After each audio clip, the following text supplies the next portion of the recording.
আসসালামু আলাইকুম প্রিয় অষ্টম শ্রেণীর শিক্ষার্থী, তোমাদের জন্য আরেকটি গুরুত্বপূর্ণ এমসিকিউ নিয়ে আমি হাজির হয়েছি।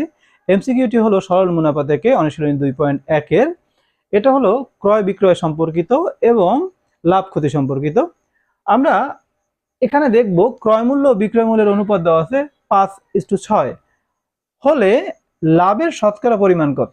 যেহেতু লাভের কথা বলেই দিয়েছে তার মানে লাভ হয়েছে। এখানে অনেক সময় বলে দিতে পারে লাভ বা কত ক্ষতি হয়েছে।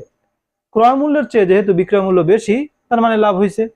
আমরা এইটাকে সরাসরি অনুপাত দিয়েও করতে পারি, আবার এখানে যেহেতু মান দেয়া নাই আমরা আবার মান ধরেও করতে পারি। এমসিকিউর বেলায় আমরা সহজেই করার চেষ্টা করি। যেহেতু ক্রয় মূল্য 5 টাকা, তার মানে 5 টাকার লাভ কত, 6 থেকে 5 যদি 5 বিয়োগ করি তাহলে আসে কত, 1 টাকা।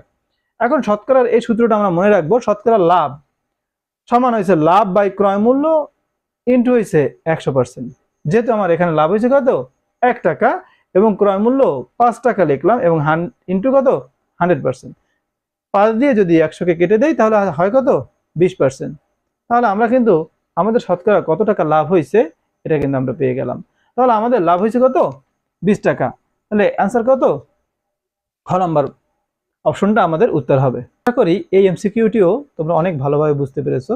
যদি বুঝে থাকো তাহলে অবশ্যই আমার সাথে যুক্ত হয়ে যাবা। আর নতুন নতুন এভাবে সমস্যার সমাধান নিয়ে আমি তোমাদের মাঝে হাজির হব। সুস্বাস্থ্য কামনা করে আজকের মতো বিদায় নিচ্ছি। আল্লাহ হাফেজ।